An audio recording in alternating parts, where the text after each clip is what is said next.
lunch all across the nation has to change, and Boulder Valley School District is no different. Thank God we live in Boulder, Colorado. Thank God we have Whole Foods and we have grass-fed beef and we cook from scratch and we have organic produce.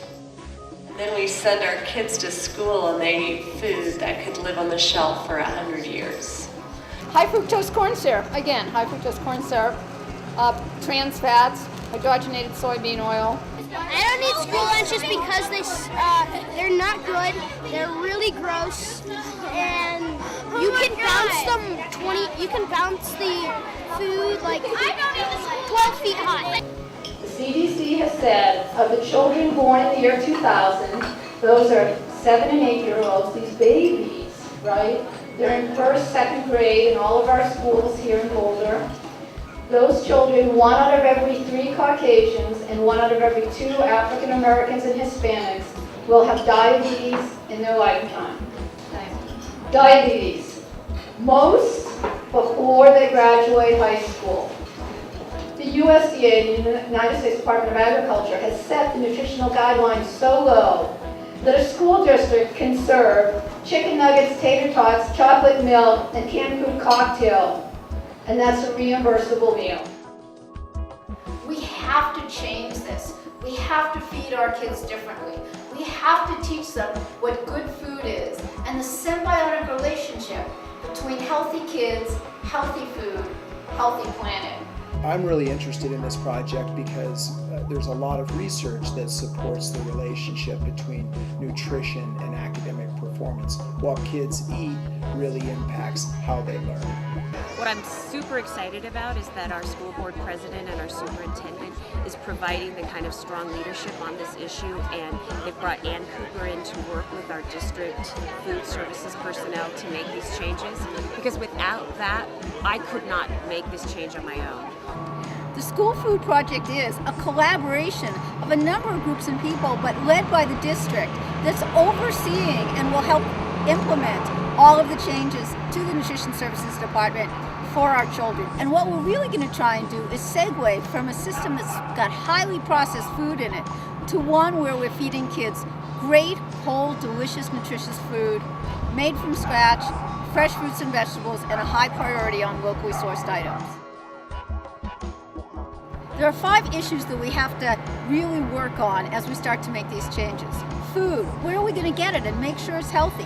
Finances, how are we going to pay for it? Facilities, how are we going to cook it and where are we going to store it and do we have refrigeration? Staffing, how are we going to train all these people? And how do we give them the confidence to be able to cook really healthy food for our kids? And finally, marketing, how do we get the kids to eat this healthy but delicious food? Up to this point, we know that a lot of the Boulder Valley school parents have actually kind of checked out on hot lunch. One of the biggest components we think for our success will be to raise participation in the district. Right now we only have about less than 1/3 of our population eats school lunch, and so our goal is, in order to provide a better school lunch for everyone, we need to raise the level of students who actually buy school lunch. We're working to have gardens in schools, and we work collaboratively with the Grow Foundation. What's the most healthy? Donuts and candy, or carrots, beets and lettuce? Carrots, beets, and lettuce. That's the most healthy, so that's right. We're growing some things in the garden here. I am the Harvest Bar lady, so I've been opening up Harvest Bars in all the elementary schools. The intention of the first Harvest Bars were to replace the fruits and vegetables that the kids were currently receiving on their trays on the lunch line. I like the Harvest Bars because, well, because it's some of it's out of the garden, and I think that's fresh. At Gardening Club, they make all these things and just serve it at lunch for free. Wow, so you have gardening club at school? I've seen them do it, and it's like they make it themselves. And getting our salad bar was one of the best things that's ever happened to Flatirons. It's made a tremendous impact on my personal life because now my child will eat lunch here.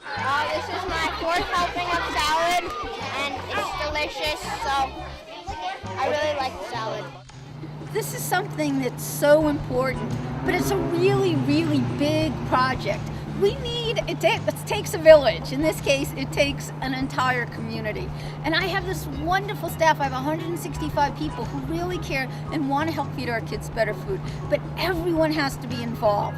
You have to be involved in volunteering. Come, help us get kids to eat off the salad bar, help work in gardens.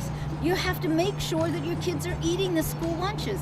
If your child eats lunch once a week, try twice a week. If they never have school lunch, have them start. We really need people to have their kids and help their kids choose school lunch. So you can volunteer, you can choose school lunch, and you can also help donate. We're trying to raise about $750,000. We've been lucky to have 2 donations so far already, one from a local family foundation and one from Whole Foods Market. And we're also working on doing some grant writing, and then as we raise awareness, doing fundraising in the community.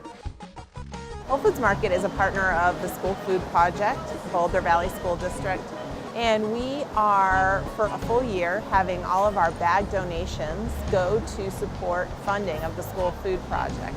In addition, we're doing register coupons, and we're working with our procurement component of Whole Foods to help see if we can provide any of the baseline foods for the School Food Project. When we talk about what the community can do, it's really identifying that this is more than just food.